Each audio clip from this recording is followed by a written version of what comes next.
At that hearing, that's where he waived his right to challenge his arrest so that he could be expeditiously extradited, I guess you could say. Hey y'all, welcome back to Ramblin' Mama. I'm Lisa. Today's video is gonna be a little bit different than the cases that I've been presenting recently. I've been going down a 90s rabbit hole that started with JonBenet, and then I went to the Menendez brothers.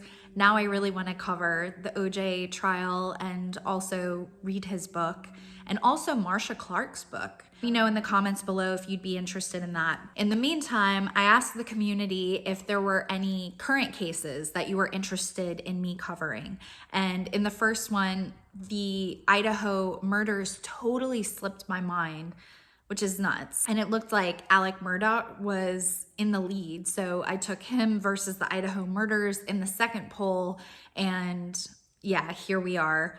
If you aren't already, please subscribe and give your input. I take these polls often. I love to hear what y'all want, what your thoughts are. Join the community. Y'all are so awesome. I love reading your comments on these videos. They're so thoughtful and considered, and a lot of times I end up learning things when I go down in the comments. So there's a lot of information out about this case, and I'm gonna split it up into a series, especially since it is an active and developing case. Today, we're just gonna go over the timeline of events.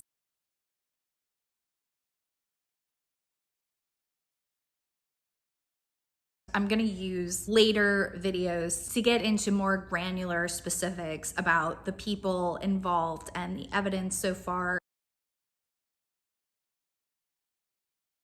Just a reminder that I am not an expert. This is just based on my research. Please feel free to do your own research and form your own opinions. And please remember to be respectful to each other in the comments below.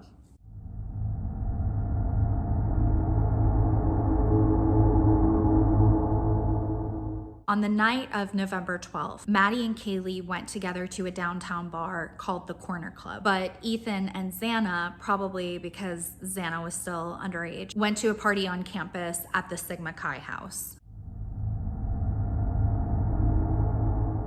The footage that I'm gonna talk about next, everyone has seen. Footage of the food truck that was from the Twitch live stream. At 1:41, you can see Maddie and Kaylee placing their order at the food truck.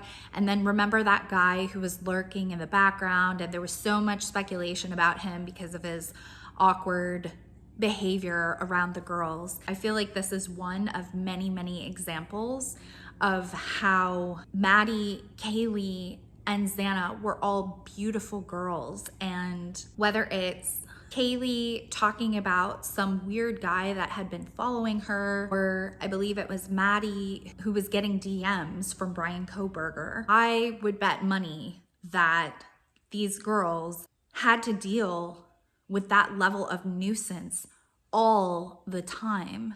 And it's just very frustrating. Okay. Thanks for coming to my TED Talk. So then after the food truck, Kaylee and Maddie go home. They are taken home by a driving service from their sorority. And this closely coincided when Ethan and Xana were returning home, which was at 1:45 a.m. And then between 2:26 a.m. and 2:44 a.m., the infamous serial calls that Kaylee and Maddie made to Kaylee's ex-boyfriend, Jack. And we can remember the ire of the internet falling down on Jack. Based on this timeline, and then accounts from the surviving witnesses that were in that house, the murders took place between 3 and 4 a.m.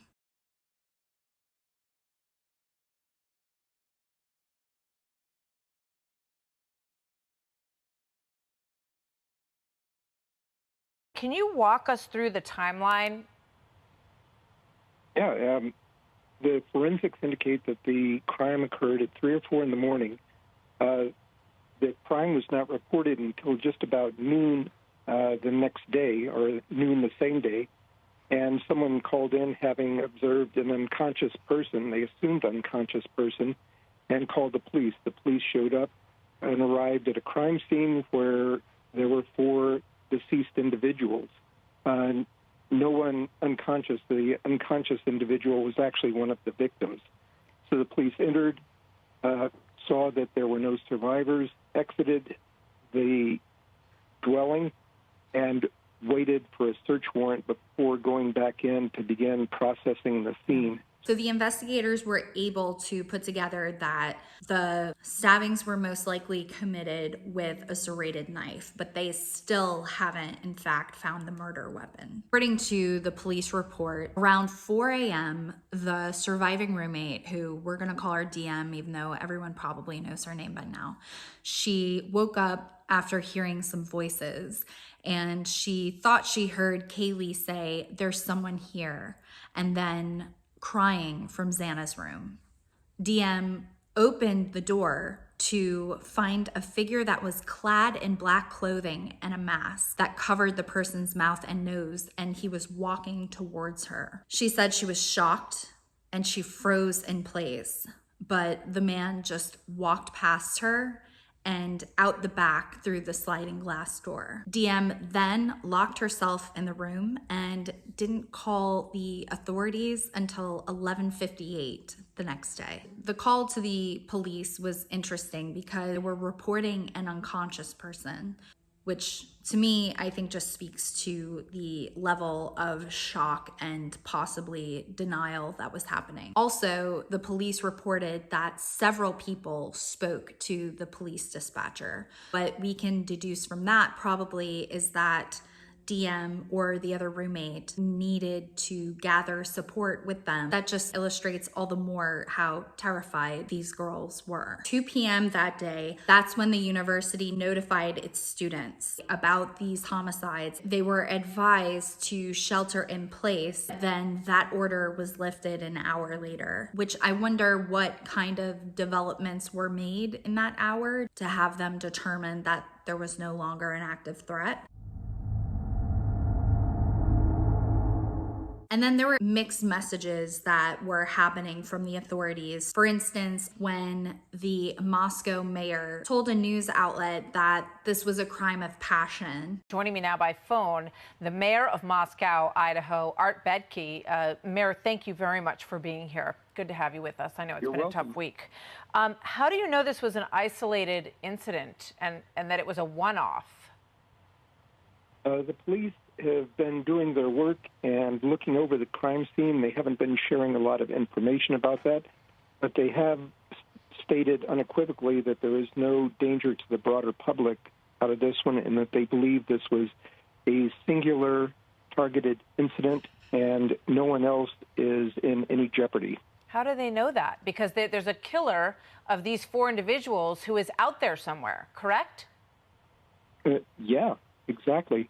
They know something from the crime scene and the nature of the crime that they have not shared with the rest of us, and that is because they're wishing to protect the integrity of the investigation, eventual prosecution, and also to prevent the perpetrator from understanding the direction and progress in the investigation as well.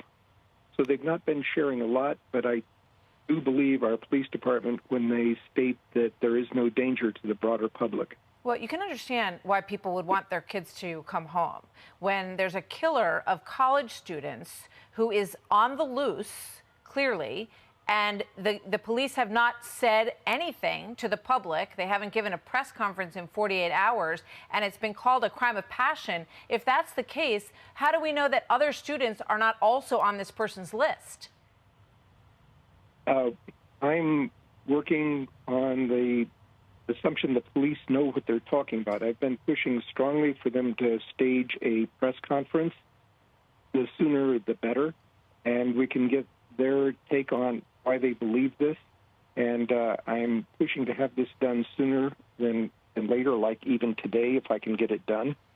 So we're waiting to hear without jeopardizing the investigation of what the police believe has gone on. But then would later backtrack, saying that a variety of motives were being investigated. And then the other contradiction, that there was no suspect detained, but the police also saying that there was no public risk. Haley's father in particular was very outspoken about this contradiction. He knew some more about the case released to family members that wasn't released to the public, but it sounds like very, very little because he was very upset about not getting enough information. And from what he knew, he wanted the females in the community in particular to be armed with the proper information about the threat that they could potentially face.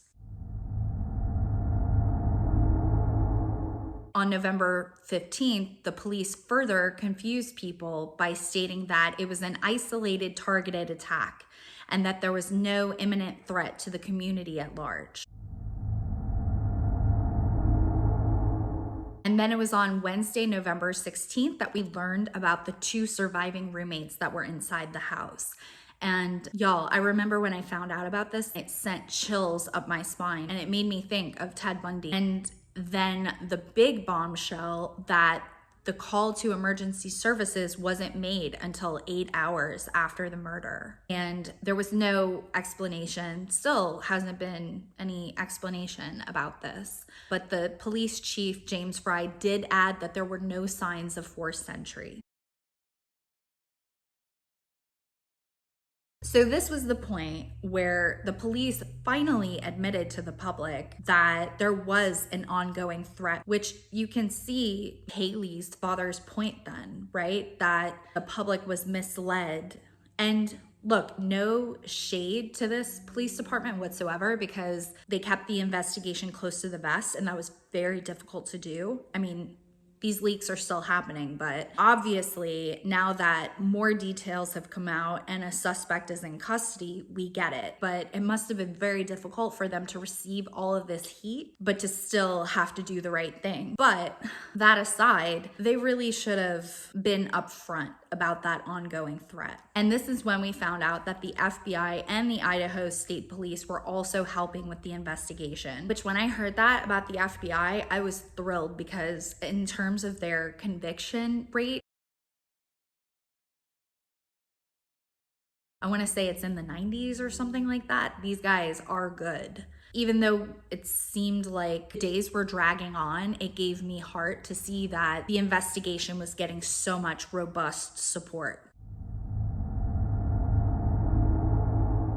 And then on November 17th, the coroner released the autopsy results. And I sound like a broken record here, but there was some fireworks with that as well. It seemed like the police were very withholding, whereas the coroner seemed to reveal a little too much, a little too fast. But she did confirm that the manner of deaths were officially ruled homicides by stabbing. And she said the victims were probably ambushed in their sleep with a large knife, and that they each had multiple stab wounds.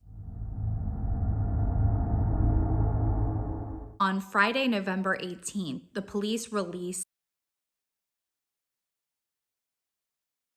that showed the final movements of the 4 victims on the night of November 12th. They did this to give the public enough information to be able to give them tips on any surveillance footage that they might have captured somewhere during the time of these events. There was all of this talk about an Australian shepherd that had been, let's say, mangled 3 weeks before the killings. And as we all very well know, the relationship between torturing and killing animals and serial killers. But the detectives revealed that there was no link between this, since Haley's dog Murphy was found inside the residence still alive after this bloodbath.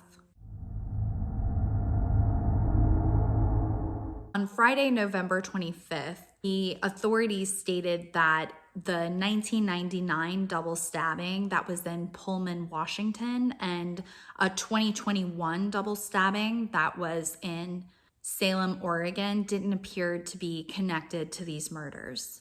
And that was the same day that the Idaho governor announced that $1 million was going to be allocated to the investigation from the state's emergency fund. On Wednesday, November 30th, a vigil was held at the University of Idaho for the victims, where 3 out of the 4 victims' families were able to attend. And it was at this service that Kaylee's father revealed that Kaylee and Maddie were sleeping in the same bed together when they were murdered. When I found that out, I was devastated. It's so clear that these girls had such a special bond. And I feel like the friendships that you form when you're young are so pure and sweet. And I take some tiny comfort in the fact that the girls were together. I know that's really messed up. I want everyone to know that these girls were absolutely beautiful. They had been friends since 6th grade. We both put them in a charter academy. They felt like they were being punished. 6th grade, they just found each other, and every day they did homework together. They came to our house together. They shared everything. They convinced us, they made a proposal to go to high school, to a regular high school. So then they went to high school together. Then they started looking at colleges. They came here together. They eventually get into the same apartment together. And in the end, they died together in the same room, in the same bed. And it's a shame, and it hurts. But the beauty of the two always being together is something that it comforts us. It lets us know that they were with their best friends in the whole world. And it's like a book. It's like some kind of terrible chapter, but there's beauty in it. And we're going to get our justice. We're going to figure this stuff out. This community deserves that. And when I look at all you guys, there's only one way for this to get a little better, to heal a little bit. There's pain everywhere. Is you're just going to have to love each other. You guys are just going to have to hug each other. You're going to have to be a little awkward, and you're just going to have to share. And the only cure to pain is love. That's the only thing that's going to heal us. That's the only thing that's going to heal you. So all I challenge you in the next week, the next days, is just go out of your way and tell someone you love them. Love the people in your room that you go back to, your apartments, your house. And that will make a difference. And that's something that they can see where they're at right now. That you changed your life just a little bit, and you were a little bit nicer and a little bit kinder. Thank you. And then, to add more confusion to all of this, later that day after the vigil, prosecutor Bill Thompson said in an interview that one of the victims was undoubtedly targeted. But then the police came out after that and they walked that back. And then the next day circled back to the first assertion from Bill Thompson that it was in fact targeted. So this might have been a case of too many chefs in the kitchen. When it's local and state police, in addition to the FBI, you've got a lot of irons in the fire, maybe, not to mention the prosecutor and pressure from the families and the public. I do not envy the people that are involved in this investigation. It is a lot. Police did provide some clarity, but I think it was still frustrating to the public. They cleared a whole bunch of suspects on everyone's radar. First of all, the two surviving roommates in the house. Also, that guy who's on footage of the food truck lurking in the background, Kaylee's boyfriend, the driver who took Kaylee and Maddie home that night, and anyone who was in the home when that 911 call was made. Remember when I said there were several people who talked to the police dispatcher? And finally, another student who had previously lived in the home and moved out. So this is tough, right? This is about 3 weeks after we learn about these gruesome murders, and we still have no answers. We just learned that all the suspects who seem pretty obvious to us have been cleared. So I think it makes sense then on December 5th, when Maddie's father appears on Fox News, all we hear from him is his frustration. Steve, you have made it very clear to our audience that you are supportive of law enforcement. You support the investigation. But recently, I've been watching and talking with you, and you're getting frustrated. What does that frustration come from, sir? They put certain people between you and the officers that are making things happen, and those people are like lawyers, and they don't want to say anything, and they don't have the guts to come up and be alpha and be like leaders and say, hey, we might say something that's wrong. We're going to take that hit. So the officers, they look me straight in their eyes. The lead detective looked me in his eyes. I have no doubt he's working as hard as he can. But somebody isn't communicating. There's nothing being released. It seems like they're trying to suppress the story. We want to put rewards out there like, don't do that. Yeah, I get it. Your town doesn't want to have reward posters posted all over when you come and you do your rush. You're not going to get a lot of students if they see those things. But this community is not going to heal until this guy's pulled off the streets. It ain't going to happen. Think it through. It's not going to happen. He has to be off the streets. We all are working for the same thing. When was the last time y'all heard from the police? Thursday, We looked at our phone records. We want to be accurate. We don't want to sell anyone out. about 3 o'clock on Thursday. And Did y'all get an update from the police about the investigation? There was nothing. We have no updates for you. There was no update. They Via needed me to text. sign a waiver form so that they could investigate something Some mail. that was mail related. So we're working with them. We're not selling them out. We love our law support. The FBI, everybody that's here. We just have no information as family, and it gets tough day after day after day. I mean, every day you just wake up and think today's the day. We're going to hear something, and you see these, oh, there's a break in the case, and it'll just be something stupid. The sixth person on the lease that was never there. Stop playing games. This is serious. These are people's lives, and this is the future of this community. There's going to be 10,000, 15,000 kids that come into this community next year, or they don't. So just like I was saying, you can imagine the frustration when it's been this many weeks and every suspect that you've heard about that seems like such an obvious choice, like the driver or the ex-boyfriend or the surviving roommates in the house, right? One by one, they're clearing all of them, and yet no new suspect has emerged into the conversation. Until 2 days later, on December 7th, when police asked the public for help in tracking down a Hyundai Elantra. They said that it was a white Hyundai Elantra and that it was probably from the years 2011 to 2013 that had been spotted near the crime scene at the time of the murders. And y'all, in retrospect now, because there have been hints that Brian Kohberger might have been a little bit arrogant in the aftermath of the murders. Not to say that he wasn't careful. It seemed like he was very, very careful in the way that he disposed of his garbage and all of that. But the Rogers thing that has come out, which I can dive into more in depth in another episode. I'm gonna show you guys this just because it's kind of weird. This is just speculation. There has not been confirmed that this guy is Brian or is linked in any way. But so one of the first pieces of evidence that is presented is the guy's Facebook profile picture. I think this is one of like the weaker links, but it's still there. So on the right is going to be the questions that Brian had posted as part of his Reddit survey. That was directed towards ex-cons and ex-criminals, and it was about their thoughts and feelings before, during, and after the crime they committed. So right we know was Brian, and then on the left is from this Facebook account. So Brian's question, why did you choose that victim or target, matches up with a post from Papa Roger, which says, why did the killer choose that house over all others in the area? What do we think is the entrance point to the crime scene? And I know alone, these are probably, not saying a lot, but together they're weird.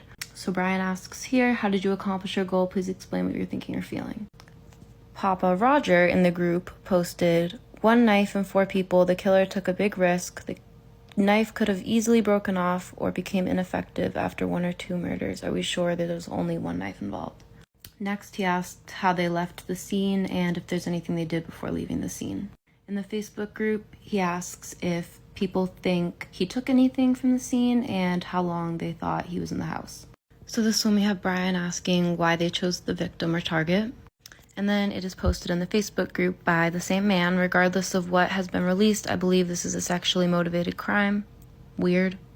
So again, questions about traveling to the crime, and then him asking in the Facebook group how people think he got there.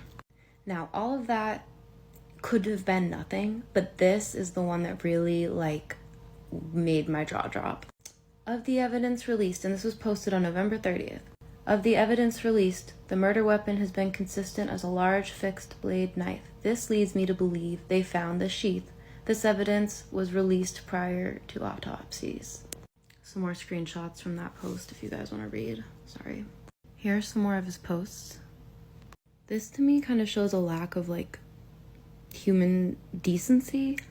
Now this one I think is very interesting because I have heard from interviews with his old friends that many people have said Brian talks like a textbook. And that is exactly the vibe I get from this comment. If that is him, it seems like he was acting pretty arrogantly, thinking he was going to get away with it. So now I wonder, in retrospect, when he heard that they were looking for a white Elantra, was that the first time he was thoroughly spooked? That maybe his perfect murder wasn't as perfect as he thought? What do you think?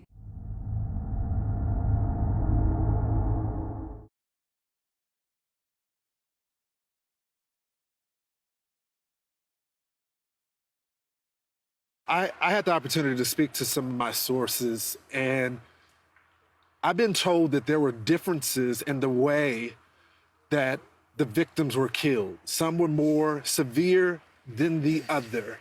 And this week we heard the target attack walk back and then reverse it back to it being a target attack.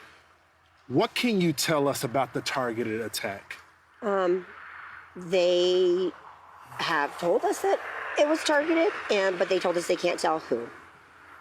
We asked specifically, and they said, we'll try to get that information to you. And they got back to us a day or so later, and they said, we're sorry, we can't give you that information. But then a day later, we saw in the news that it was not targeted, or they think the whole house was targeted. But I'll cut to the chase. Yeah. Their means of death don't match. Maddie's They don't. and Kaylee's cause of death, it does not match based on the autopsy report. They don't match. Would indicate that one of them He doesn't have to may go have up been the target. steps. Let's stop playing games, guys. I need somebody to step up and be an alpha. Be somebody to be a leader. Don't make me do it. I don't want to do it. He doesn't have to go up the steps. Their points of damage don't match. I'm just gonna say it. It wasn't leaked to me. I earned that. I paid for that funeral. I paid for that. It's my right. You ain't taking that from me. calm down. If you don't want to say nothing, that's your bet. But don't say I'm leaking anything. I paid that bill. Sent my daughter to college to get an education. She came back in the box, and I can speak on that. Recently, Kaylee's father has come out to say that he regrets sharing some of the information when he was feeling really fired up and angry at the investigators and feeling like the case wasn't moving at all. He felt like it was being mishandled. He wasn't getting enough communication from investigators, which if we were in his shoes, surely we would be feeling the same level of frustration. But I wonder if one of the facts that he regrets feeling is the differences in the injuries inflicted on Kaylee versus Maddie. Thursday, December 13th was one of the biggest hallelujah moments in this case so far. That's when detectives collected 8 hours of footage from a gas station in Moscow where a clerk remembered seeing a white sedan pass by at 3:45 a.m. on the morning of the murders. Now, y'all, this is one of those divine moments of justice. On December 18th, this weird surveillance footage surfaced, and it was Kaylee and Maddie discussing someone named Adam.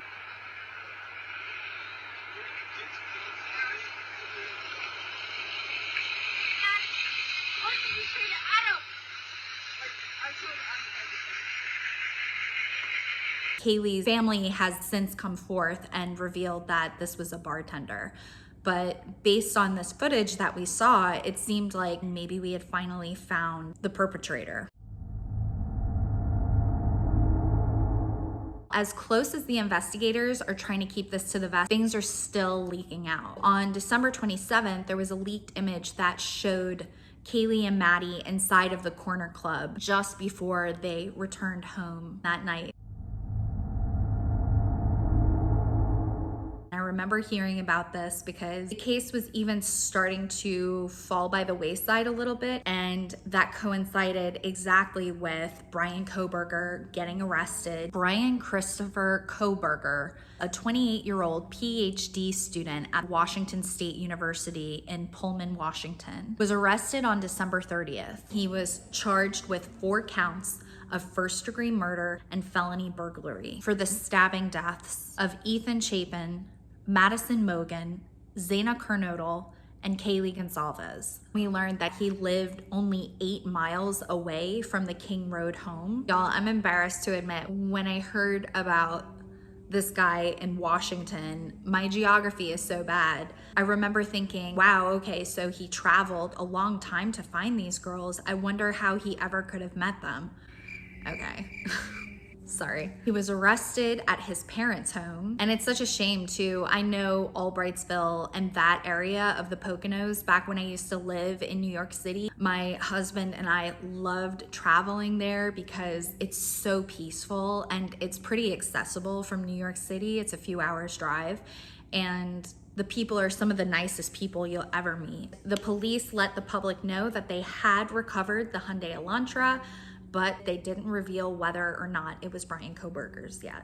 The affidavit was going to have to stay sealed until Bryan was extradited to Idaho, and then it could be released to the public. What a tense time this was. I remember them talking about the details of arranging his travel and whether he would go via private jet or they would have to arrange some sort of commercial airline to get him over. And the tension was high because the more a suspect in custody has to travel, the more risk there is in terms of something failing and an escape being attempted. It felt like everyone was holding their breath until he arrived securely in Idaho. Plus, we wanted to know what the heck was in that affidavit. On Tuesday, January 3rd, we learned that Kohberger waived his extradition, which meant that he was going to be able to be extradited to Idaho sooner so that he and the public would be able to learn more quickly about the details in the affidavit. And when he entered the courtroom in his memorable red jumpsuit with the, I forget what that vest is called underneath so they can't hurt themselves. He was seen looking directly at his parents and sisters who were sitting in the front row of the gallery crying. At that hearing, that's where he waived his right to challenge his arrest so that he could be expeditiously extradited, I guess you could say. So if you were wondering how Bryan was transported, these are the details. On Wednesday, January 4th, he left the Wilkes-Barre-Scranton Airport around 7 a.m. in a Pennsylvania State Police airplane. They made 2 stops and then touched down at the Moscow airport. 12 hours later, Bryan Kohberger was transferred to the Latah County Jail in Moscow. So that's going to be all for today. But like I said, since this is an ongoing case that's currently happening, I'm going to be releasing subsequent episodes as we go.